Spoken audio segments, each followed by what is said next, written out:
गिल ने back to back centuries जब से कप्तान बने, दोनों मैच में उन्होंने सेंचुरी स्कोर की है। ये जो रिकॉर्ड है ये एलिस्टर कुक के पास है, उनको हासिल है 5 सेंचुरियां लगातार एज कैप्टन। अपने शुरुआत में ही पांचों गेम में उन्होंने सेंचुरियां की हैं। तो यहां पे बहुत ज्यादा जरूरत थी कैप्टन के बल्ले से रन आने की। शुभमन गिल सेंचुरी कर गया, क्या कमाल की बल्लेबाजी की है, क्या जबरदस्त किस्म की समझ बूझ के साथ बल्लेबाजी की है, जिम्मेदारी के साथ उसने खेला है, कप्तानी बारी खेली है और उसने। जायसवाल के बारे में क्या कहेंगे? मतलब सेना कंट्रीज में सबसे ज्यादा स्कोर बनाने वाला इंडिया का यंगस्टर है, चाहे ऑस्ट्रेलिया हो, चाहे इंग्लैंड हो, चाहे कहीं भी हो।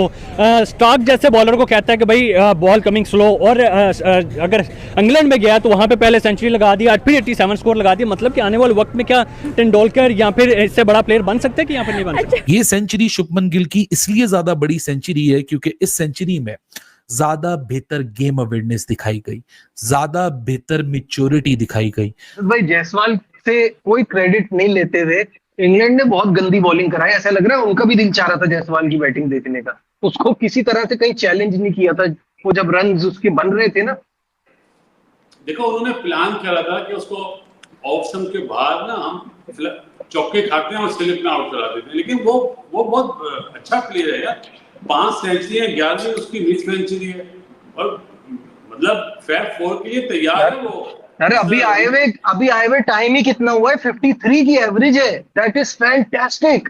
जायसवाल की जो बात कर रहे हैं ना बासत भाई, देखिए उसकी एवरेज 87 की है इंग्लैंड के खिलाफ 7 टेस्ट मैचेस में, और उसकी बड़ी परफॉर्मेंस रही है बड़े कम टाइम पे। मैं कहता हूं कि इसलिए मैं ये क्रेडिट देता हूं सिस्टम को, उनके प्रोसेस को, कि वो बड़े अच्छे तरीके से प्लेयर्स को आइडेंटिफाई करते हैं, खिलाते हैं और फिर परफॉर्मेंस उससे लेते हैं। तो ये नेक्स्ट ग्लोबली सुपरस्टार बनने वाला उस टाइप की, इसने अभी तक जितना इंटरनेशनल खेला है वो उस टाइप की उसने परफॉर्मेंस दी है बड़ी बड़ी टीमों के खिलाफ। तो मुझे लग रहा है कि अगले 1-2 सालों में जहां शुभमन गिल खड़ा है, जहां शुभमन गिल खड़ा विराट कोहली की जगह लेने के लिए, रोहित शर्मा की जगह लेने के लिए, तो वहां पे ऐसे स्टेप बाय स्टेप वो जा रहा है और ऐसी परफॉर्मेंस। और दूसरी बात है कि 15 पे जैसे केएल राहुल आउट हुआ ना, बड़ा नर्वस खेल रहा था। मैं देख रहा था कि कर क्या रहा है, एक 100 किया हुआ, इतना और जबरदस्त, इतनी जबरदस्त परफॉर्मेंस, इतनी जबरदस्त परफॉर्मेंस, क्या जबरदस्त कवर ड्राइव, बैकफुट कट, सब सारी शॉटें खेली, तो नशा आ रहा था उसकी बैटिंग देखते हुए।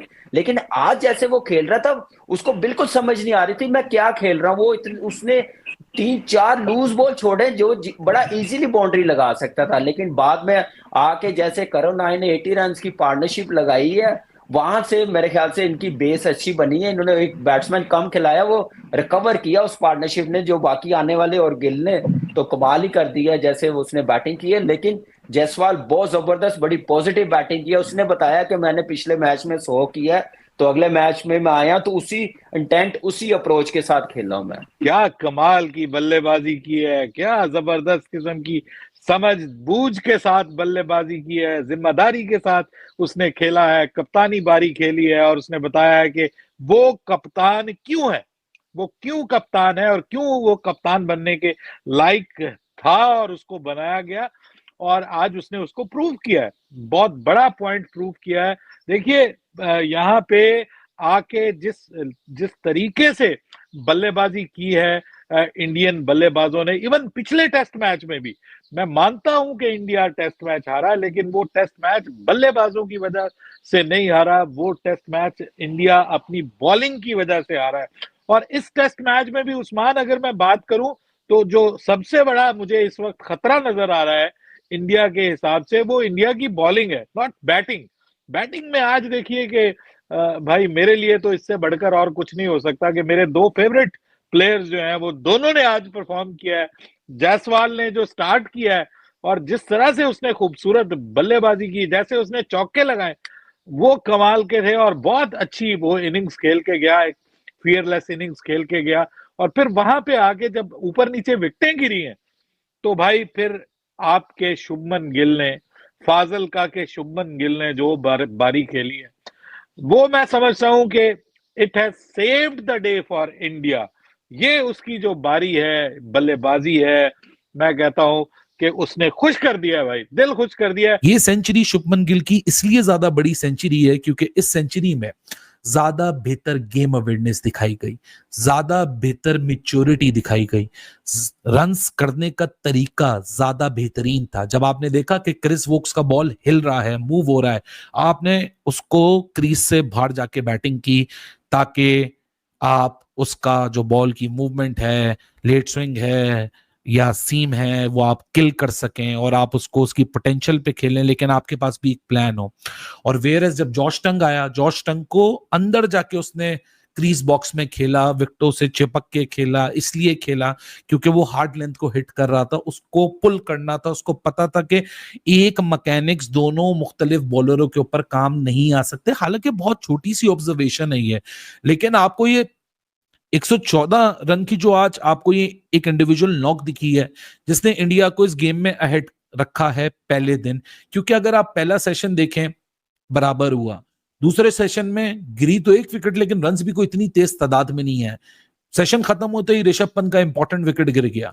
नितेश कुमार रेड्डी हालांकि एक बड़ा गैम्बल लेके खिलाया गया, लेकिन जिस तरह वो आउट हुआ, it was a shocker of a delivery, it was a peach of a delivery I would rather say, लेकिन शॉकर था नितेश कुमार रेड्डी के। वो बॉल जाने दे रहा था और वो बॉल पड़ी और क्या निप बैक इन हुई है। It was one of the classical deliveries.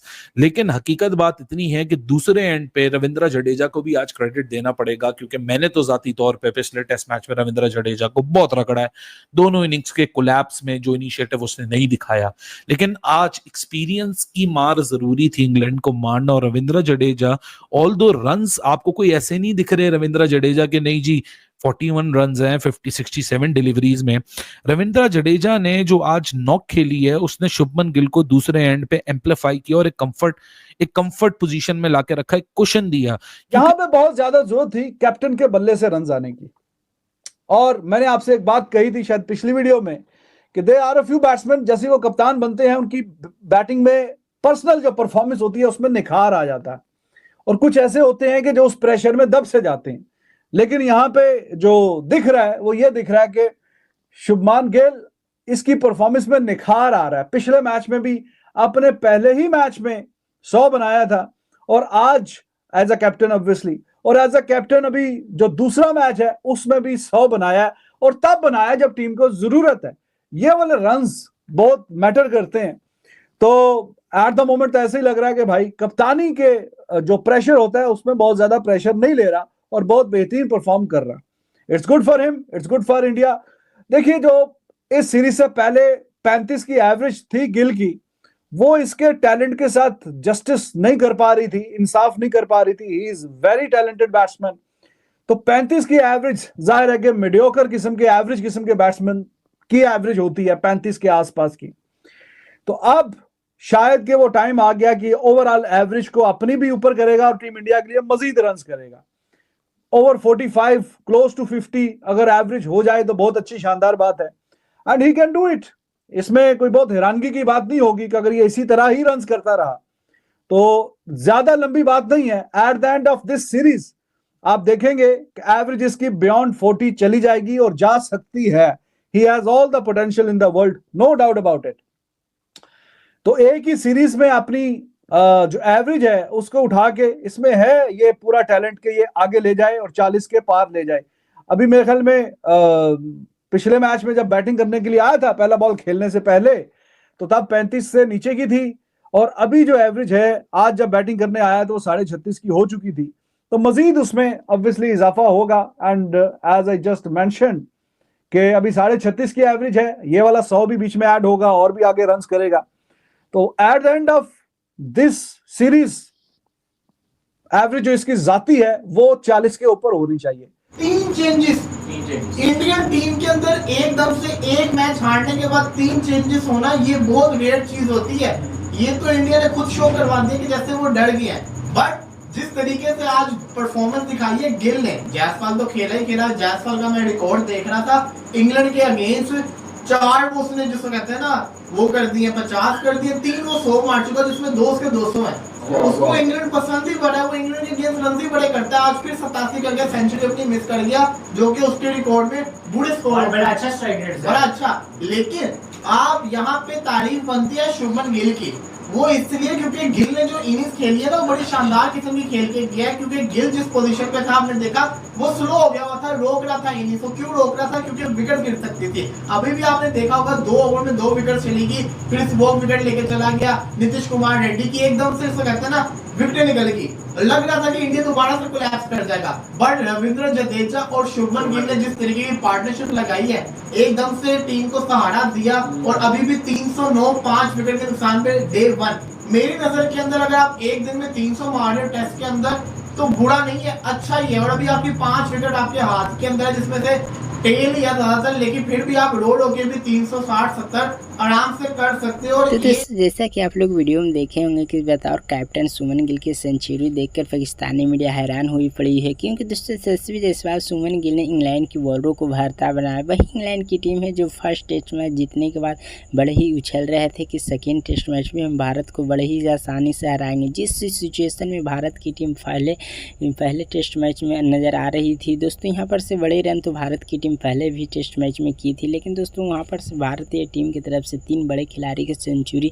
आने के बावजूद भी दोस्तों इंडिया वो मैच हार गई थी। लेकिन दोस्तों ये मैच अपने हाथ से इंडिया की टीम गंवाने नहीं देगी, खास करके बतौर कैप्टन दोस्तों सुमन गिल, क्योंकि दोस्तों ये मुकाबले में भी दोस्तों पहले विकेट गिरने के बाद इंग्लैंड ये सोच रहे थे कि केएल राहुल को विकेट गिरने के बाद हम इस मैच में भी दबदबा बनाकर सेकेंड टेस्ट मैच भी भारत को हरा देंगे। लेकिन दोस्तों कैप्टन सुमन गिल ने क्या ही शानदार शतकीय पारी खेले और 114 रन की अभी नॉकआउट पारी खेले हैं। दोस्तों यशस्वी जायसवाल ने इंग्लैंड की टीम की जब सामने आती है इंग्लैंड की बॉलरों को भरता बना देते हैं, धोती खोलकर इंग्लैंड की बॉलरों को मारते हैं।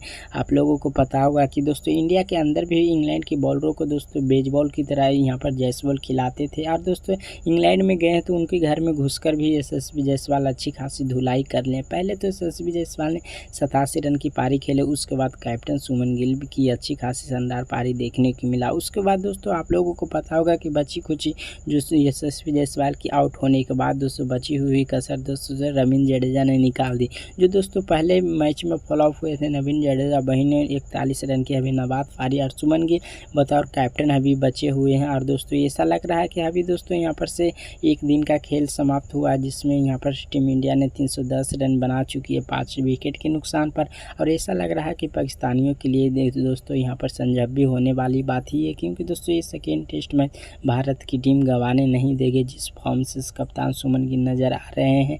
और इंग्लैंड को दोस्तों पहले टेस्ट मैच के दौरान जिस यहाँ पर जीत कर बड़ी ही उछल रही थी, उसके बाद दोस्तों भारत की टीम पहले टेस्ट मैच का बदला ही बड़े ही आसानी से ले लेगा। और दोस्तों पाकिस्तानी मीडिया जुड़ी ऐसे मज़ेदार वीडियो आप लोग देखना पसंद करते तो हमारे चैनल को सब्सक्राइब कर वीडियो को लाइक कीजिए, क्योंकि दोस्तों पाकिस्तानी मीडिया जुड़ी ऐसे मज़ेदार वीडियो आपके साथ लेकर आता रहता हूँ।